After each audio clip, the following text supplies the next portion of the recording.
Sa iban pang balita, linibo ka pumuluyo religious groups kag nagkalain-laing nga sektor nagtipon sa pila ka bahin sang Western Visayas kag Bacolod City sa protesta kontra korupsyon. Kahiwatan nangin malinong suno sa kapulisan. Ini ang gintutukan ni Kim Salinas.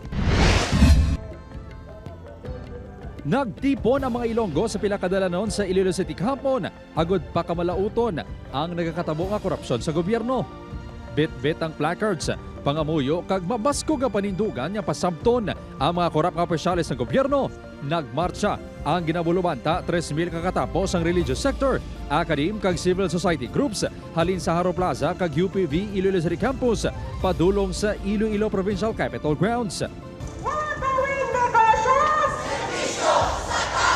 Dako gid sir na epekto siyempre wala kami kabalo, sige kami bayad sa buwis tapos gina kuot malanggali sang mga kurap. Ang amon nga mga pasilidad dito, mga materyales tama gid kakulang, di kinahanglan gid namon sang additional nga support lang sa gobyerno, pero kasakit lang mabalaan nga ang mga kwarta nga ginagamit lang sa mga wala pulos. Ginakabig ni Haro Archbishop Most Reverend Mirifil Billones ang mga naglupod sa rally nga Ilonggo nga tunay. Ginaabi-abi ko kag ginatamyaw ang tanan nga mga Ilonggo nga tunay, may konsensya, may pagtuo, kag may panindugan. Bangod sini, ginalantaw ang liwat nga paghiwat sang kasubong nga protesta sa syudad. Ang word is overwhelming nga ang aton mga tao nagahulat man lang gid. Nagamuklat ang aton mga tao kag sila man nagakaakig. Antes ang hublag protesta, ginwagayway man ang hayahay sang pungsod sa St. Anne's Parish Church samtang ginaamba ang ambahanon nga Heal Our Land.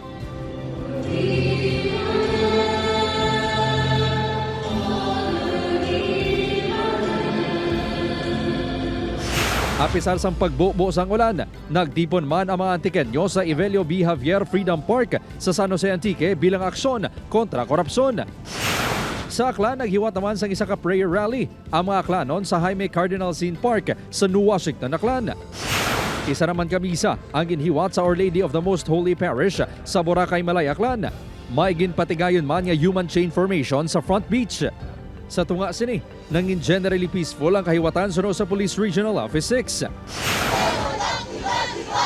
Sa Bacolod City, wala na punggan sang malain nga tiyempo ang masobra 2,000 ka mga relista nga nagmarcha halin sa Capitol Lagoon pakadto sa Public Plaza. Matunog ang sigitan, bit-bit ang placards nga may hugot lines. Panawagan sa mga relista nga kasuhan ang mga yara sa likod sa korupsyon sa pungsod. Tinainyo naton nga hindi lang niya ng dakpon o kun ikaso kundi tagaan gid sa justisya nga mabayra nila kag mauli ang kwartas. Kung sino man kamo, no, mag-resign na kamo, muhuya-huya man kamo sa taong bayan nga nagasalig lang no sa aton nga palangabuyan. Wala sang may na-record nga insidente ang kapulisan. Salamat man ta kay peaceful ang rally despite nga may mga grupo nga lain-lain. Upod Keromel Porquia, Kim Salinas, One Western Visayas.